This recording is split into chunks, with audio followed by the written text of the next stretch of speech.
Relationship advice. Update. Would I, 38 female, be an idiot if I got back together with my ex-husband, 37 male, who cheated on me 10 years ago? Original post. My ex, who we'll call Mike, and I were together since we were 14 and got married at 22. We have 2 kids together, 15 female and 11 male. My ex's work takes him all over the country for a week every quarter. In one of those trips, he hooked up with one of his co-workers. I never thought he could do something like that cause our relationship was really solid. He confessed immediately after he got home. I actually would have never found out if he didn't. He begged me for forgiveness, said that he still loved me and it was a lapse in judgment, but said he would understand if I wanted a divorce, which is what eventually happened. It was very amicable and he actually gave me more than I expected: house, child support, alimony. It was a slow process, but over the years we became friends again and have a good co-parenting dynamic. Mike's a great father and the kids still love him. I got married 3 years after, and he was actually very supportive. I divorced my second husband 2 years ago because he changed his mind on kids. I want one last baby. Since the lockdown, Mike has been over frequently. At this point, our relationship is so good we don't need to enforce any of the set visits and such. Well, things have been getting hot between us for the last few months and we started having intercourse. I'm a woman with needs too, and, to be very honest with you guys, he's still the best guy I've been with after all these years. It's like our bodies were made for each other. He always joked that we were like Prime Pippin and Jordan in bed, and when he said that again, it felt like we were back 10 years ago when we were still together. It was supposed to be just physical, but here we are. Just a few hours ago, he brought up the idea of us getting back together. He gave me the most genuine speech about how stupid he was the night he cheated, and how he never stopped loving me in the last 10 years. I was speechless and couldn't say anything, so he just gave me his usual toothy smile and said, "It's okay, I'll wait," before driving home. Now I'm lying here in bed typing this out. I'd be lying to you guys if I said I didn't love him. I'd be lying if I said the last few months weren't the happiest I've been in years. And I'd be lying if I said I never forgave him for cheating. I've told him years ago that I already did. If I had to decide right now, I'd jump out of bed and drive to his house and bring him home. It's taking all my willpower not to do so. I love him. However, I also want to think with my brain here. Pros of taking him back. He's a great dad and the kids would have him around more. He's a great provider. He says he still wants kids. I still love him. Cons, I don't know yet, but maybe some of you can help me with that. Any advice on how I should proceed? Now for the top advice before reading the update. He made a big mistake and has spent 10 years paying for it. The main question you need to ask yourself is whether or not that's enough. You are the only one who can answer that. It sounds like you trust him not to cheat again and that you want him back in you and your kids' lives. So, can you put it behind you and move forward, and not have his affair be a constant dark cloud hanging over the relationship? That's not something you should answer late at night in the middle of a rush of emotions. It's something you need to have an honest and open discussion with him about, not trying to spare his feelings or be a nice person, but based on what you feel deep in your gut. It would probably best to have the discussion in a marriage counselor's office, and have a professional help both of you walk through your feelings and the situation. Usually I'm hard against cheaters, this guy gets an exception. 1. He admitted to you. That speaks volumes to the type of man he is. He loves you that much that even if it hurt you at the time, he still was going to be honest. 2. As a man, when we want one woman, and we put it all on the line like that, chances are, we're ready to settle with her. From this guy said he'd wait, that stuff was like stuff you only see on the movies. That's love, shout out to that man. What do you think would be best for your children, and for you? If you asked me right now, taking him back. Quite frankly, I have half a mind to just drive to his place right now in the middle of the night to get him. Definitely don't do that. That's very impulsive and potentially reckless. You really have to put your family first. If you really want to pursue this, you should really take it slow.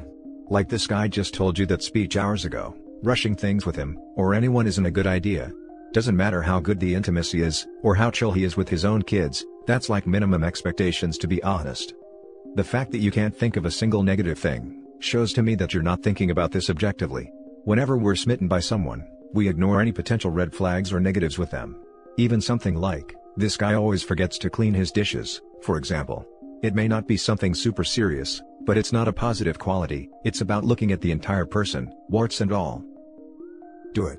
You know you want to, and for the right reasons. I want to do it so badly. And now for the update.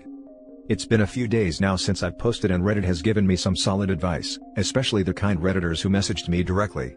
I'm very grateful for this because it helped me calm down and not give in to my impulses. The morning after I posted, I texted Mike saying that I needed time and space to think about everything. He then replied with, "I've waited 10 years, I can wait a bit longer." My heart melted. When the kids woke up, our son was looking for his dad. He's at the age now where he pretty much idolized his dad. I get why though, Mike is an amazing dad. Our daughter gave me the stink eye all morning. After lunch, when our son was in his room playing video games, my daughter confronted me about Mike. She basically said how she knew there was something going on, guess we're not that sneaky, and that she didn't want our fighting to affect their lives. She thought we were fighting. Now, the divorce affected her, but not as badly as expected. We made sure to get her counseling immediately after, and made extra sure her life was as normal as possible. I'm not going to delude myself and think she wasn't hurt by it, but I'm pretty confident in saying we dealt with it pretty well. Or as well as we could. I then had the conversation about how we weren't fighting, but quite the opposite. We were thinking about getting back together. She thought about it for a while and said she was happy for us, and hoped it was forever this time. The next day, I dropped my kids off at my parents' house so I could talk to Mike at his place. We had a long talk about how we felt about each other, what we planned to do about it going forward, and as many of you suggested, what he planned to do next time we hit a rough patch, especially since we plan on having a third kid. He told me that the night he cheated still haunted him 10 years later. He told me how it wasn't worth it one bit, and how it was the biggest mistake of his life. He said that if ever we hit a rough patch again, we would talk about it like adults. He even suggested we do couples counseling every now and then even when times are good. I liked this idea. There are some details about our conversation that I want to keep private, but long story short, we got back together. We are going to take it slow and, in every step we take, we both agreed that our children would take priority over everything. He's not going to move in yet, but he would spend a few nights a week at home with us. Later that night, we sat the kids down and broke the news. Daughter didn't say much because she already knew, but our son was over the moon. Since we divorced when he was a baby, the concept of both his parents being together was quite new to him. They obviously asked questions and we answered them. We're also planning on doing family counseling to help make the transition easier for everybody.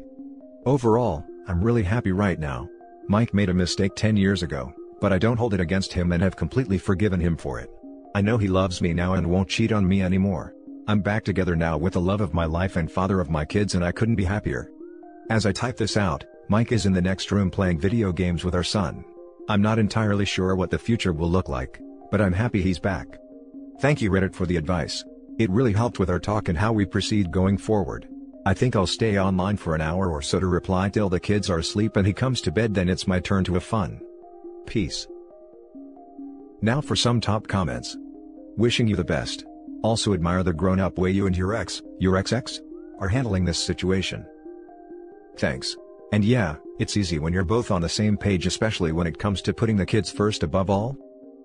I think this comment will be buried, but I was the daughter in almost this exact situation.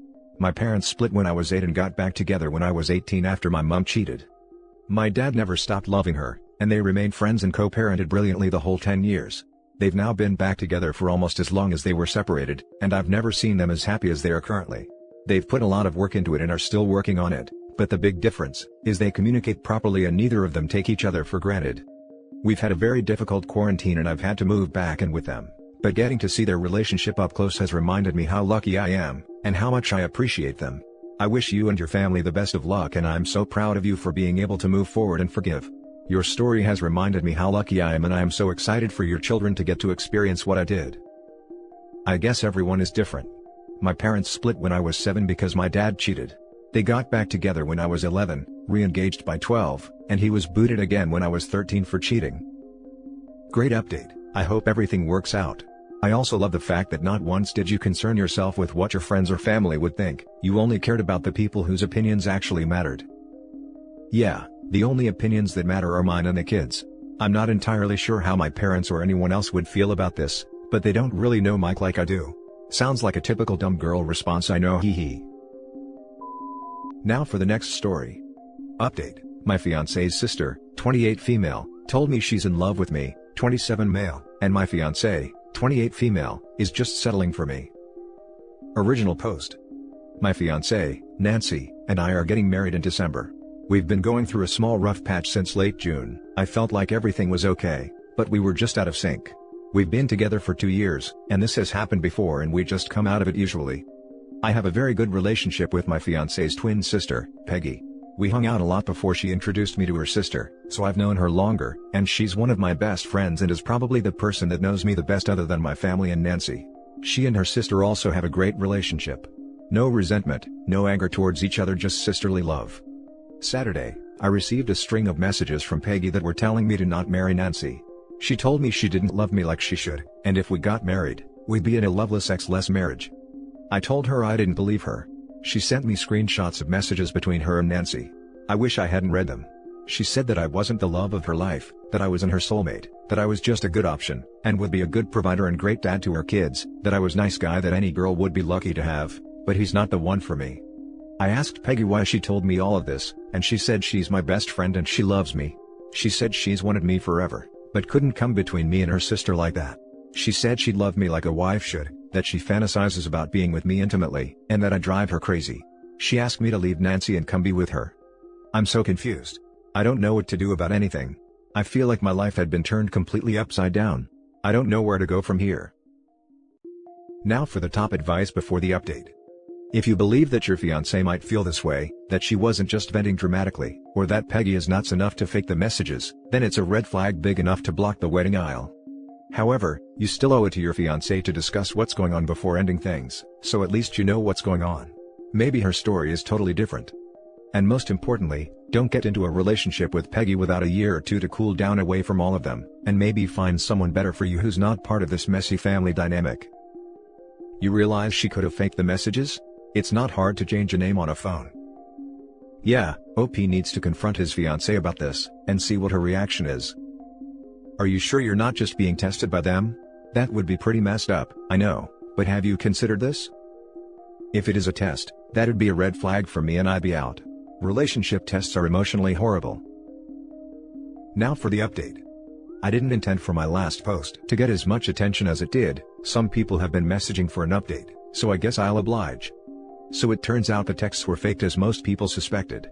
Before I spoke to my fiancée Nancy, I was going to let her sister Peggy know that I was going to tell Nancy everything she had informed me of. Peggy then said that I shouldn't do that I should just pack and leave, that I shouldn't give her the satisfaction of knowing how much she hurt me.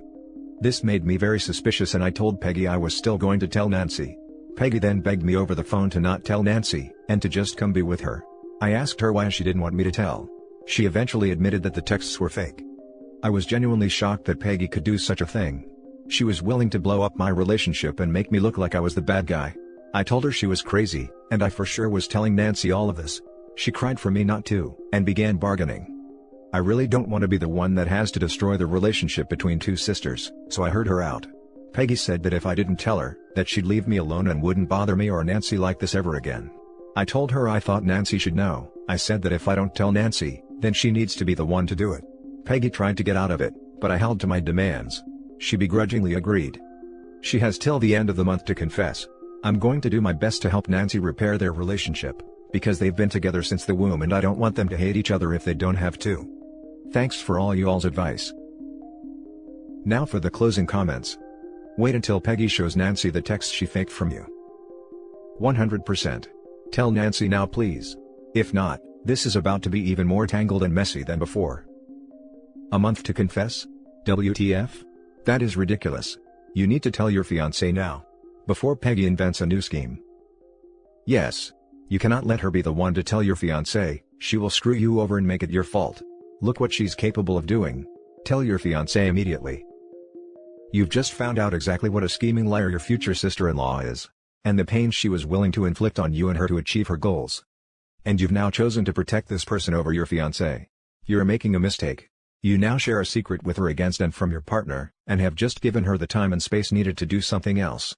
Hopefully it's only to apologize, but either way, that's potentially a month of humiliation for your fiancé, as you and her sister walk around with this huge secret, ready to implode her life, and you, the person who should be her partner in this moment, is instead her sister's partner in this crisis and continuing the lies. You don't owe the sister anything. Their relationship is going to be imploded regardless. Worry about your own relationship. All you're doing now is demonstrating that others are more important than your future wife. Every moment you spend not telling her is humiliation for her, and now you're lying by omission about a hugely significant event in all your lives. To be honest, having her turn up immediately or putting her on speakerphone right there and then to explain herself to her sister, was all that was needed. What is going to be said in a month that couldn't be said right there and then? Stop giving this person space in your relationship. The fault was all hers, but now you've decided to also add yourself to the problem list. Why? Good luck regardless. And that's it for this video, guys. If you have thoughts to share, leave a comment below. Don't forget to hit like and subscribe if you like this content. I'll catch you in the next one. Good day, everyone.